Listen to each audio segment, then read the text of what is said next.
एक बहुत ही मजेदार सवाल मैं आपके सामने लेकर आया हूं और इस सवाल को जरूर सीखिए।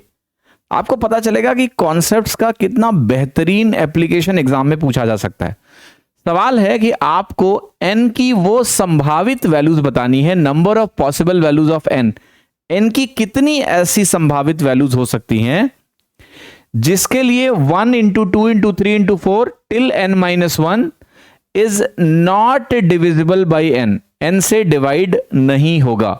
मतलब हम ये चाहते हैं कि आपका 1 से लेकर और n-1 तक के नंबर्स का प्रोडक्ट मैं n से डिवाइड करूं तो डिवाइड ना हो।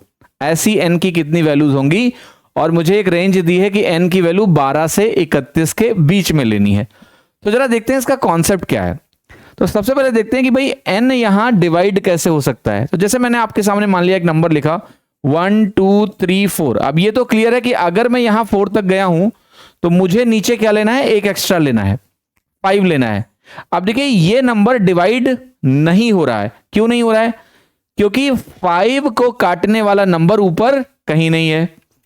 अगर मैंने लेकिन एक नंबर लिया, ऑल्दो मुझे n 12 से बड़ा लेना है, अभी मैं छोटे छोटे नंबर में समझा रहा हूं कॉन्सेप्ट। मैंने एक नंबर लिया 1 2 3 4 5 अगर यहां पर, और मैंने यहां 6 लिखा। आप कहोगे यार यहां तो डिवाइड हो गया, 6 को काटने वाला 2 इंटू 3 ऊपर मौजूद है। तो अब इसको समझना है मुझे कि कब ये डिवाइड होगा और कब ये डिवाइड नहीं होगा। मैंने यहां पर लिखा, मान लिया 5 और 6 तक गया, नीचे मैंने 7 लिखा। अब 7 ऊपर कहीं है ही नहीं, कटेगा नहीं, 7 प्राइम नंबर है। तो मसला यह है कि अगर नीचे मेरा कंपोजिट नंबर आएगा तो कंपोजिट नंबर कैसे बनता है? कंपोजिट नंबर के 2 से ज्यादा फैक्टर्स होते हैं।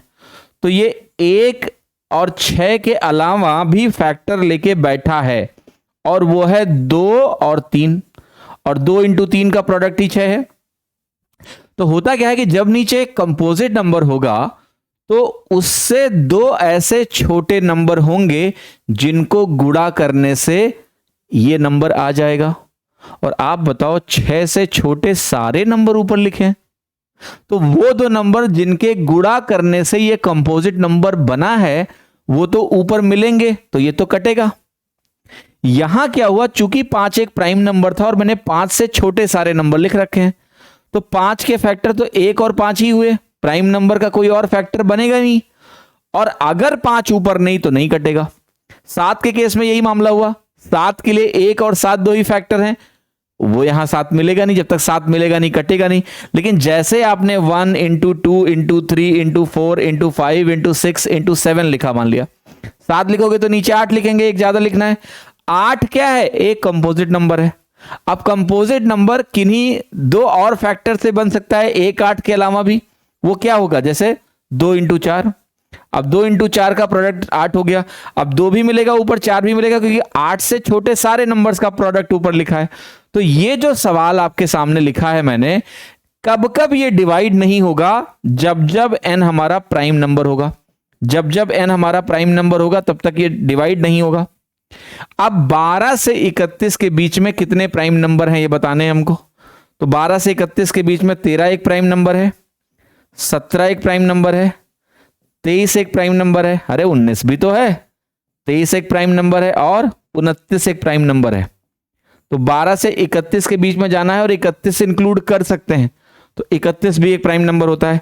तो 1 2 3 4 5 6 आपकी 6 ऐसी वैल्यूज आई, 6 ऐसे मान आ गए जिसपे ये संख्या डिवाइड नहीं हो रही है। तो इसका आंसर कितना हो गया? इसका आंसर हो गया 6। आशा करता हूं आपको ये कॉन्सेप्ट समझ में आया होगा।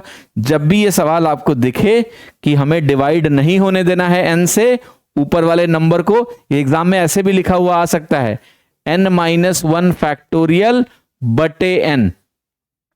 n-1 फैक्टोरियल n से डिवाइड नहीं होगा अगर n-1 फैक्टोरियल n से डिवाइड नहीं होगा अगर n हमारा एक प्राइम नंबर होगा तो n एक प्राइम नंबर होना चाहिए।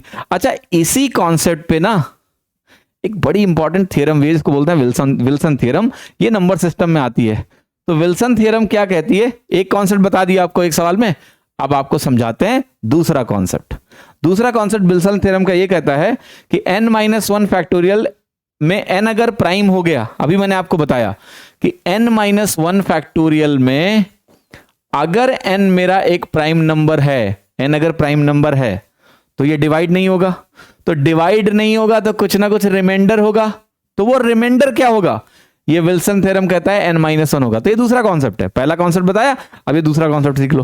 तो ये n-1 रिमाइंडर होता है। जैसे आपके सामने एक नंबर में लिख लूं 190 फैक्टोरियल बटे 191, इसका रिमाइंडर क्या होगा। आपको एक चीज पता है कि अगर ये कंपोजिट होगा, अभी आपको बताया कि अगर ये कंपोजिट नंबर हो जाए तब तो ऊपर वाला डिवाइड हो जाएगा, अभी कॉन्सेप्ट समझाया, डिवाइड हो जाएगा, रिमाइंडर 0 होगा। लेकिन अगर ये प्राइम नंबर है, 191 प्राइम नंबर है या नहीं है, चेक कर लो। 191 एक प्राइम नंबर है। देखो प्राइम नंबर चेक करने का बेटा एक ही तरीका है, वही बचपन वाला प्रोसेस, किसका स्क्वायर रूट निकालेंगे, 13 दशमलव कुछ कुछ आएगा, तो अब इसको 13 से डिवाइड करेंगे, 13 से डिवाइड तो नहीं होगा, 13 दशमलव कुछ कुछ का स्क्वायर है, तो आप कहोगे 13 से चेक करेंगे, 11 से चेक करेंगे, 7 से चेक करेंगे, 5 से चेक करेंगे। 5 से चेक करने का फायदा नहीं है क्योंकि 5 तो अंत में है नहीं, तो डिवाइड होगा नहीं उससे। 3 से चेक करेंगे, 2 से चेक करेंगे, 2 से भी चेक करने की जरूरत नहीं क्योंकि 2 इवन नंबर है, इवन नंबर से कटेगा नहीं। 3 से नहीं कट रहा है, सम ऑफ डिजिट 3 का मल्टीपल नहीं है। 7 से कट रहा है क्या, 7 दूनी 14, 5 19 51 नहीं कट रहा है। 11 से कट रहा है क्या, 11 11 11 8 11 81 नहीं कट रहा है। तो ये नंबर मेरा प्राइम नंबर है, और अगर ये प्राइम नंबर है तो इसका रिमाइंडर क्या होगा, n-1, यानी 191 माइनस 1, 190 ही इसका रिमाइंडर है। ठीक है, तो दो कॉन्सेप्ट मैंने आपको बताए इस चीज से जुड़े हुए।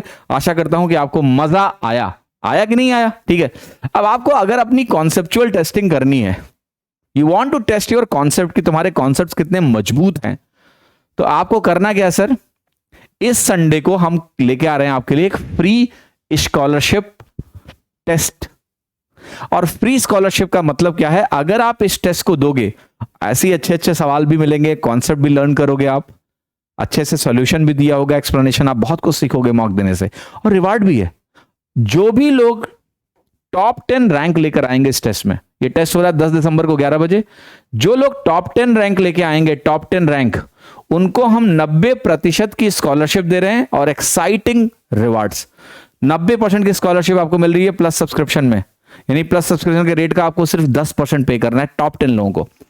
इसके अलावा 10 लकी विनर्स। लकी विनर्स का मतलब है, मान लिया आपकी टॉप रैंक नहीं आती है, कोई बात नहीं, लेकिन जितने भी लोगों ने टेस्ट दिया है उनमें से रैंडमली 10 लोगों को सेलेक्ट करना, रैंडमली, बिना नंबर देखे हुए कितने नंबर आए, तुमने पार्टिसिपेट किया, 10 लोगों को हम उसमें से सेलेक्ट करेंगे और उनको मेरी जो मैथ्स की किताब है 5100 प्लस क्वेश्चन की जो बुक अभी मैंने लॉन्च करी है, नया एडिशन 5100 क्वेश्चन वाली किताब, वो किताब आपको मिलेगी मुफ्त में 10 लोगों को। 100 लकी विनर्स को, अगेन लकी विनर्स मतलब नंबर देख के नहीं सिलेक्ट करेंगे, जिन्होंने दिया है उनमें सिलेक्ट करेंगे, उनको स्कॉलरशिप मिलेगा प्लस और आइकॉनिक सब्सक्रिप्शन पे। They will get some kind of scholarship, 100% नहीं है, 90% नहीं है, बट आपको कोई ना कोई स्कॉलरशिप मिलेगी, एडिशनल डिस्काउंट आपको मिलेगा। ये टेस्ट 100% फ्री है, टेस्ट सीरीज बेस्ड है लेटेस्ट पैटर्न पे, जो एसएससी का पैटर्न है टियर 1 वाला, उस पैटर्न पे है। सभी लोग इस एग्जाम को दें, फ्री में अपनी प्रिपरेशन को टेस्ट करें, और रिवार्ड तो मिल ही रहा है।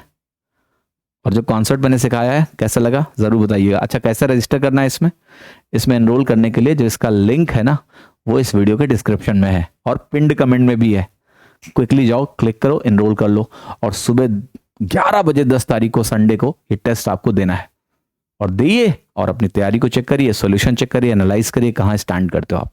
धन्यवाद, थैंक यू सो मच, अपना ख्याल रखिए।